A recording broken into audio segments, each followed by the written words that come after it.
Hey guys, got a quick video here for you today to talk about these 2023 rookie wide receivers. I'm going to go over the top guys in this upcoming NFL draft. The guys who should be going in about the first round of your drafts come spring for fantasy football dynasty formats. I want to point you guys in the right direction. Make sure you guys are taking the right guys in the right order. So that'll kind of correspond with my rankings here following the NFL Combine. Now, I know some guys are overreacting a little bit. I'll be honest, guys, with these top guys in this 2023 NFL draft class, I'm not too concerned following their combines. I know overall the wide receiver class as a whole, there's a lot of disappointment in measurements and event results like the 40-yard dash time and all that. But I'm not going to overreact to it too much, guys. I don't think it was that bad in my mind, but all in all, guys, I want you guys to make the best selections possible so that you can dominate in 2023 and for years to come. That's been the motto here at Cover 3 Media. We're winning championships this season. And obviously, we want to win every season. So like the video, guys, subscribe, turn on notifications if you want to dominate your league mates year in, year out. Give them good old spankings. Take their money. I mean, if you play for money, obviously. But, if you don't play for money, you got to play for money. That's a sidetrack. Anyways, let's get into it, guys. Talk about these top wide receivers. Want to give you guys a little bit of a ranking here. Number 1, JSN. I know earlier on in my analysis of this draft class, I was thinking Quentin Johnson all the way for fantasy football and for the NFL draft. Now, I do think for the NFL draft, I think he will be the first wide receiver off the board. I think he has the potential to be the best NFL wide receiver. But for fantasy football, guys, our purposes are a little bit different here. That's why I got to have JSN number 1. That's why my mindset has kind of shifted since the beginning of my analysis. I think I got a little bit lost in the insane upside Quentin Johnson has for an NFL team. And considering that was going to play out for fantasy football, but it doesn't always play that way. I think JSN has more of the capability to walk in to an NFL team and get a lot of volume and produce for your fantasy football team. So let me get more into JSN here, guys. I know he didn't run the 40 at the Combine. Honestly, I don't think it would have been terrible. At the end of the day, we knew what we were going to expect here was, JSN's not going to be the fastest wide receiver out there, but he gets it done in the short game. He gets it done with his route running, and that was showcased in his other events with the agility tests, the 3-cone drill, guys, and the 20-yard shuffle, whatever it is. He did very well, guys. He dominated the wide receivers in the NFL Combine that also competed in that category, as well as some other players in different positions. He did very well comparatively. So I'm loving that for JSN. That's exactly his play style. That's exactly what we wanted to see. That's how he's going to play in the NFL. I know he's more of a slot wide receiver, but this guy can get it done with the contested catches as well. I don't see him having any problem playing out wide for a percentage of snaps per game. I think he's very versatile in that sense, and that's why I like him so much for my dynasty asset in these dynasty rookie drafts, guys. He's got that versatility. He's going to be a target hog just the way he plays, and that's just what we want for PPR, guys. We got to consider that. I know I mentioned that JSN can reel down some contested catches, which is fantastic. I think we see that in his tape, and I think his size overall is a nice little additive to that. Nice little a convenient thing he's got going for him. Playing out of the slot, being 6'1", 196, that's a nice build there to get it done in both ways. So I'm loving that, guys. Overall, if I were to shoot for the moon, guys, I would go Quentin Johnson number 1 in my fantasy, rookie drafts come spring. But I know I've been a big proponent of swinging for the moon. But I think in this conversation between JSN and Quentin Johnson, their average outcomes, their average realistic outcome for their NFL career, it's very, very similar. But I do think JSN has a slightly higher floor for fantasy football production, considering that he is a volume and a target hog, whereas Quentin Johnson, he might not be that way. JSN, reasonably, I could see him having 8, 9, 10, 11 receptions per game, reaching that 50-plus target mark per season. I don't know if it's going to be his first year, but it very well could be. Garrett Wilson was very close to that. I think he was like 147. But JSN could very well be at that 150-plus target mark his rookie year. And I have some pretty dang good confidence that he'll meet that mark later in his career with consistency. So you got to consider that for fantasy football and for Dynasty, guys.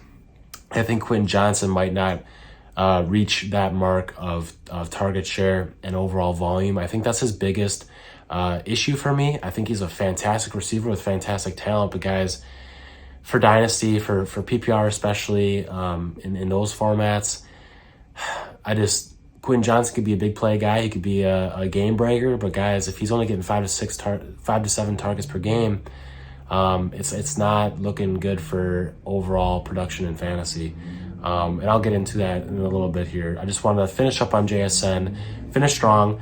Obviously, they're both very, very close prospects, like I said, neck and neck. But again, my tables have tilted more towards JSN in my rankings for fantasy.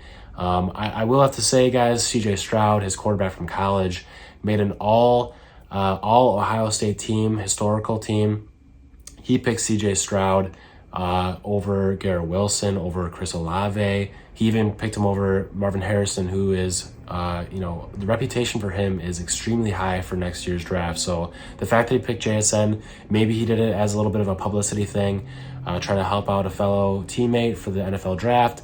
But I think that's something I think it holds weight still. So, guys, keep that in mind. Again, JSN, another mention here is he did better than Garrett Wilson and Chris Olave when he was a sophomore in college and they were juniors. And Garrett Wilson, we've just seen how well he did in the league his first year. This guy's got a ton of upside. Hopefully the quarterback situation gets better for him. Chris Olave had a pretty dang good season as well. Am I the highest on Chris Olave? No, but if those two produce in the NFL, I have a pretty dang good feeling about JSN, considering how much better I think he is than those two prospects. I'm going to get into Quentin Johnson here, guys, now. The number 2 wide receiver on my board, very close to JSN. I think if all goes right for Quentin Johnson, he is by far and above the best wide receiver in this class. But like I said, biggest question mark for him, how many targets is he commanding every game? I think that's the biggest piece that he has to work on, guys. But again, like I said, this guy has game breaker potential. I think that's what he will be able to do in this league, is have a lot of big play potential. We're considering big plays in the sense that it's just a long reception for a touchdown, very long plays, or just those plays where he's in the red zone and dominating in contested catches, or even just anywhere across the field dominating in a contested catch outcome. So Quentin Johnson, guys, I think the biggest question mark for him again is to get this work in the middle of the field, this short game. I think if he can do that, guys, in the NFL and start commanding a lot of targets like Devontae Adams, that kind of a target load, I think he could have a similar play style to him in the sense that Devontae can reel down contested catches like no other, a fantastic route runner with great IQ. I just think Quentin Johnson needs to improve his route running and his play IQ. And he's got to finish plays, guys. He can't just give up on plays. That's been something mentioned in this tape. That's a question mark for me as well, because when you finish plays consistently, guys, you open the door to getting more targets. More targets is more opportunity for big plays. More targets is more opportunity for points in general, guys. So Quentin Johnson, that's what I have to say about him, guys. I will say one other thing, I guess, is Combine, slight disappointment that he wasn't as tall as I thought he would be. Only 6'2.5", an inch and a half shorter. It's pish posh, but still it's something. And he did come in 8 pounds lighter. It's 8 pounds. He could probably gain 8 pounds if he really wanted to. It's a two-way street, guys. Pros and cons with this tape. I think where it's a con is that for thinking he's 6'4" and 216 on the tape, you're like, oh wow, this guy can move for that size. I think now knowing that he's only 6'2.5" and he's lighter, I think that diminishes that side of things. I think his route running is less impressive in my mind now, and what he's able to do as far as turning it upfield, making people miss in the open field. Not that he did that a whole lot. I think that really, it doesn't a lot, but it definitely takes it down a notch for me. How impressed I am, but I am more impressed now. It takes it up a notch with his contested catchability and his ability to go up and get balls over these shorter corners. Being only 6'2.5" now, that has impressed me. So there's a two-way street here, guys. I think they kind of net zero here, so it's not that big of a deal. Just wanted to point that out for you guys so you don't get too concerned about the smaller measurements in the combine.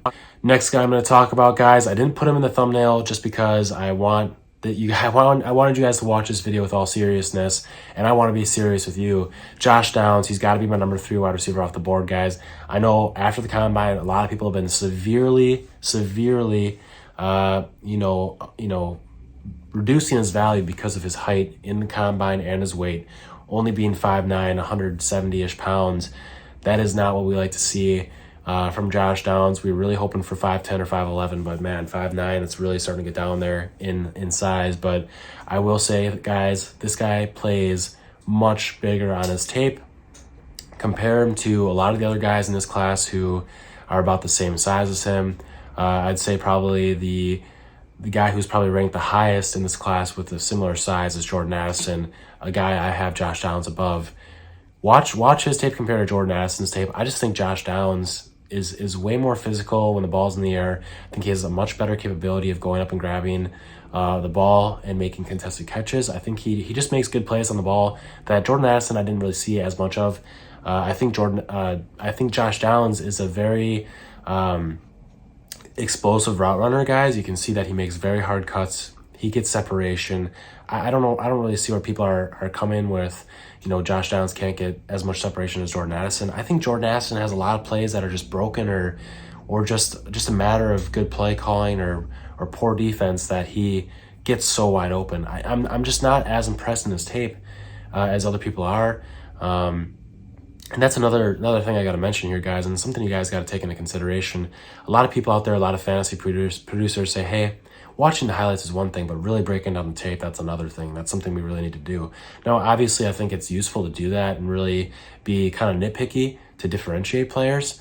But I'll tell you 2 things. One, if you're only looking at the game in, game out, reception by reception tape, I think people get a little bit too nitpicky. And it leaves the door wide open for biased guys. I think people with Jordan Addison often watch his play-by-play tape, and they're looking for things that they want to see. It's almost a confirmation bias. And same thing with Josh Downs. They're looking for things that they want to see in a negative light. And I think sometimes people can't separate their emotions from the tape. And honestly, guys, not every route is going to be perfect from any of these receivers. So it is easy to point out bad routes and be like, hey, that's a knock.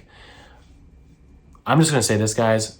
The people who say don't watch the highlights closely, I wouldn't listen to them. I know it's a select compilation of plays.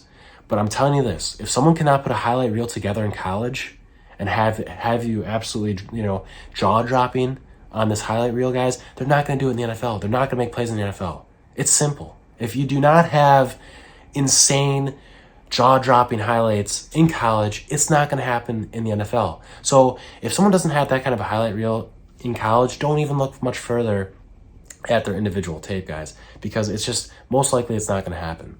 You have to look at the highlights. You have to actually take that into consideration. Josh Downs, when I look at his highlights, I am much more amazed than Jordan Addison. A lot of Jordan Addison's highlights are just wide open catches with no one in range for 10 yards. I'm sorry, that's not going to happen in the NFL that often. I know there are some systems that work out very well for that, but I got to see more out of Jordan Addison than just that. It's just Josh Downs makes great plays on the ball, reels in some pretty crazy catches that not a lot of receivers can handle. And just his cuts are every time you watch a highlight reel of Josh Downs, you see him making some incredible cuts, very fast, very shifty, things that other receivers just can't do. He can shake corners like no other. So I gotta have Josh Downs above Jordan Addison, and I'm going to talk about Jordan Addison here now too. Jordan Addison, I'll give him more attention here. I'm not saying he's a bad receiver. I'm not saying he. I'm drilling him right now to make the point that Josh Downs is on my list better than Jordan Addison. I'm not saying Jordan Addison is the worst wide receiver in this class. He still has a lot of upside. He still has good tape. I just think that Josh Downs has the edge on Jordan Addison in a couple areas. Now I know Jordan Addison is 2 inches taller, but same weight, and I'd rather have a guy who, like Jordan Addison, who has a little bit more mass to his body. His BMI is bigger than Jordan Addison's because he's 2 inches shorter. So I think it's a significant, not significantly, but I think it's at least considerably, it's got to be considered that Jordan Addison has a more slight frame than Josh Downs. And I think you can kind of see on the tape that Josh Downs is just more physical. So Jordan Addison, Josh Downs, you know, they're both going to be slot type players most likely, which honestly, it's something that's been trending in the NFL more is slot type receivers, getting slot receivers more involved in the offense, even having X receivers and Y receivers moving into the slot for some routes because of how efficient it's been in the modern day NFL. Just, you know, over the middle of the field where a nickel or a slot corner might not be as good as the outside corners, especially if Jordan Addison and Josh Downs are paired up with a good X receiver. I think we're talking business. So keep that in mind, guys. I will say this. Landing spot is going to mean a whole lot for me between Josh Downs and Jordan Addison. I think if Josh Downs if he gets an absolutely horrendous landing spot, guys, I think you can basically kiss his draft stock goodbye in your rookie drafts. I hate to say it, but that's just how it is sometimes. NFL teams draft guys where they want to draft them. They don't care about our feelings. So look out for that, guys. There's probably going to be an update on this video after the NFL draft, considering the draft spots aren't going to be perfect. But if things were to be perfect, guys, this is where I'm going to take my guys, my wide receivers in the rookie draft. So hope you guys enjoyed the video. Drop a comment if you guys have any opinions. I'm sure you do about the Josh Downs, Jordan Addison thing. I know a lot of other fantasy producers have Josh Downs as like their wide receiver 6 or 7 now. I just disagree with that. I know history has showed us that the short receivers don't really succeed that often in the NFL, but Josh Downs, I think he's just a special player, more special than these other short receivers. So that's why I have to make the exception for him. Again, guys, drop a like, subscribe to the channel if you guys appreciate this content and if you're trying to win. That's what we're doing here at Cover 3 Media. We just started last year. For all you who have been around since the beginning, I know you guys have been doing well in your fantasy football leagues, and we're here for you. This information is sacred. Keep it close to heart. You don't want these other league mates getting their hands on this information. It's only for you. So Adam at Cover 3 Media signing off here, guys. Make sure you stay tuned.